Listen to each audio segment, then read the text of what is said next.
Assalamualaikum warahmatullahi wabarakatuh. Hai. Halo. Oke. Jadi teman-teman, langsung aja nih. Jadi kita episode pertama nih ya, podcast kita ya. Nah, jadi kami membangun yaitu namanya Podtext, yaitu podcast anak teks.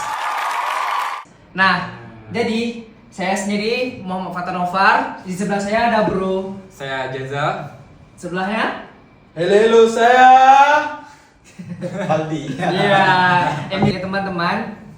Nah, sekarang kita akan membahas mengenai ekonomi Islam ketika survival mode. Iya. Oke. Nah, Apa sih survival apa mode? sih? Kalau menurut kalian apa sih survival mode ini apa sih? Coba lo kalian, coba mungkin dari kalian ada yang bisa jawab mengenai tentang survival mode ini. Tulis di kolom komentar. Coba kalian tulis dulu. Dah. Dia di kolom komentar. Ya. Nah, menurut kalian nih, aku mau nanya nih. Sekarang kan banyak nih kan orang-orang mungkin yang hidupnya itu kalau kita lihat normal gitu kan, oke kan. Tapi hasilnya nih mungkin dia lagi bertahan hidupnya itu dengan mati-matian. Kayak mak susah nih untuk jalan hidup dan ini butuh nih yang namanya ekonomi untuk kehidupan sehari-hari dia nih. Nah, menurut abang kenapa sih kalau untuk survival mode ini yang sekarang ini menjadi hal yang relate?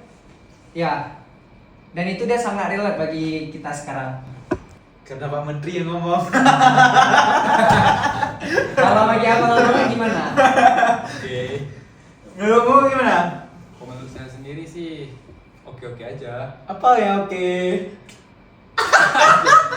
Iya. Menurut saya pribadi nih. Nah, gimana tuh bro kalau di? Ya sebenarnya gagasan survival mode ini digagaskan oleh Menteri Keuangan Purbaya Sedewa yang kemarin kan. Yuk. Di konferensinya sendiri dia mengatakan bahwa ekonomi ini sedang tidak baik-baik saja, harus survival mode itu. Mungkin kita bisa melihat dari tahun ke belakang, mulai dari Pak Jokowi di mana itu di masa Covid kan, negara mulai butuh uang sehingga mau tak mau harus berhutang. Nah, pas sialnya hutang yang terus terakumulasi dari zaman Covid hingga 2026 ini Ya. terkumpul dan dengan masa yang tidak bisa kita ketahui kan di bahaya kemarin betul, itu betul. ada krisis minyak, krisis perang Iran Amerika yang Ya. menyebabkan krisis karena krisis ini tidak hanya di Indonesia kan, di seluruh dunia pun merasakannya gitu. Nah, jadi kita lihat di luar juga tidak baik-baik saja, tetapi kita fokus di dalam ini. Kenapa sih bisa survival mode? Ya itu adalah salah satu faktornya. Dan keputusan di belakang itu apakah bisa dikatakan salah? Nah, kita tidak bisa mengatakan salah juga karena keadaan yang kemarin ketika Covid.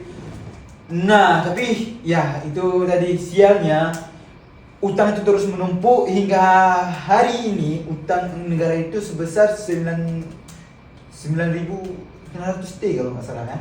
Iya, betul. Banyak banget ya. Kalau dia jelas saya ingat ya. Dan untuk bayar utang pokoknya itu sebesar 500 triliun kurang lebih. Iya. Kan sehingga menyebabkan kontradiksi ini kan. Saya pun agak aneh nih terhadap negara kita ini di mana survival mode. Iya. Kita ini harus berhemat, Betul. efisiensi, tapi pada saat yang sama kita anggarannya pada sifat yang konsumtif. Seharusnya ketika negara seperti ini itu anggarannya diprioritaskan pada hal yang produktif gitu. Menurut kalian MBG Oke. yang itu produktif nggak menurut kalian? Karena kan menurut saya pun juga MBG itu belum terlalu darurat untuk sekarang, yang dimana bisa kita dengar sendiri tadi bahwasannya ekonomi dari negara kita sendiri ini sedang mengalami survival mode, yang dimana kita harus mengdefisit dari anggaran APBN kita ya kan. Iya. Jadi kalau menurut saya sendiri, kalau bisa sih MBG ini emang harus ditahan dulu atau ada rencana lain mungkin dari pemerintah. Iya. Aku setuju sih dengan Projas. Pendapat Projas ya. Iya. Jadi sebenarnya pun kalau kita lihat sendiri pun pajak ini walaupun udah dikumpulkan untuk dijadikan APBN kita kan, sebenarnya kan pajak ini kan tapi masih kurang signifikan dari apa yang kita dapatkan dari pembayaran pajak kita. Adil ya. Adil dari pajak itu kan kita emang harus kita lihat sendiri bahwasannya penggunaan dari pajak tersebut emang kurang adil dari suatu perspektif orang ya kan.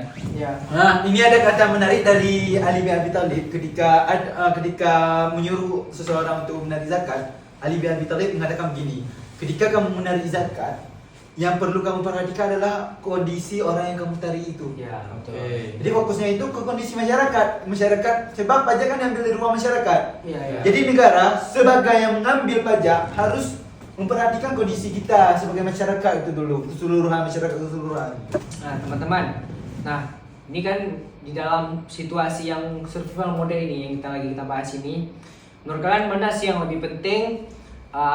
Mengejar pemasukan negara nih lewat pajak atau menjaga daya beli masyarakat? Tetap daya beli sih.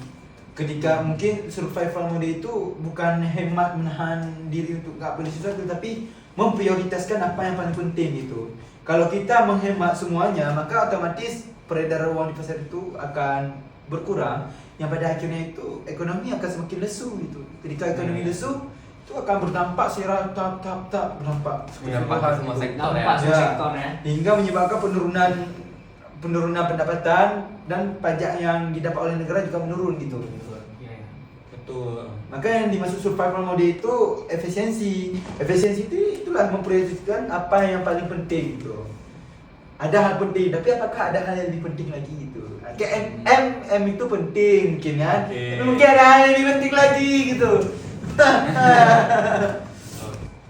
Nah, teman-teman, mungkin ini salah satu pertanyaan terakhir ya bagi saya, yang mana menurut kalian nih, abang-abang, Abang Kaldi dan Abang Jaza.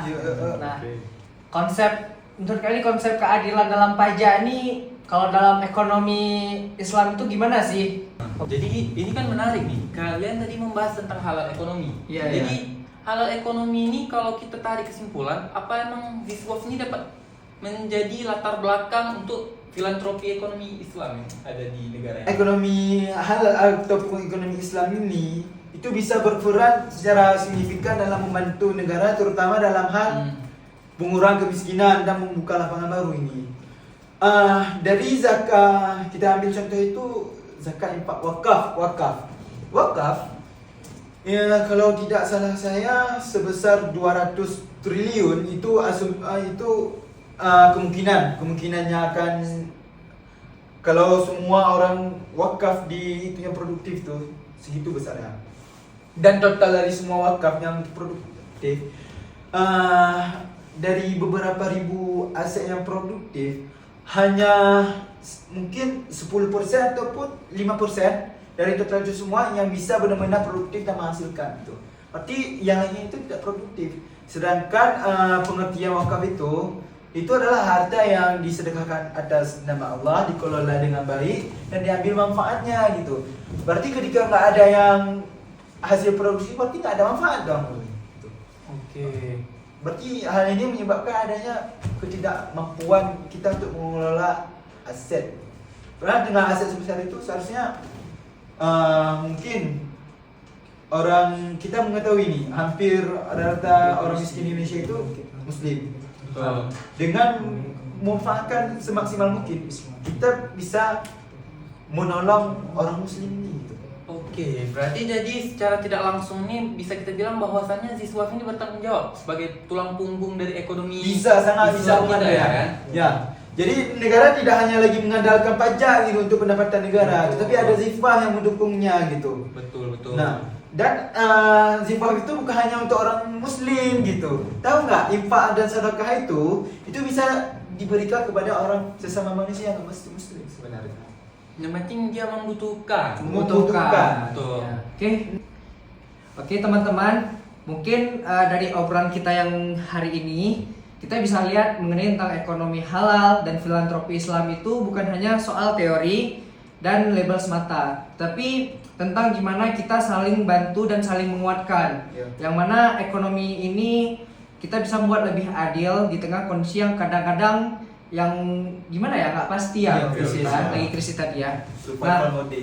Ini juga bisa kita lewat dari zakat, infak, sedekah, dan wakaf. Kemudian sebenarnya Islam ini juga mengajar kita dalam pertumbuhan ekonomi itu bisa dibarengi dengan kepedulian sosial kita. Betul. Nah, jadi kita itu bukan cuma dari untungnya aja, tetapi juga cari keberkahan dan manfaat buat orang sekitar. Oke. Baik, saya sendiri Muhammad Fatanova, saya pamit undur diri. Sampai ketemu ya teman-teman di episode podcast berikutnya. Oke, stay anywhere, stay impactful, dan tetap jadi generasi yang peduli sama ekonomi umat. Mungkin Waalaikumsalam.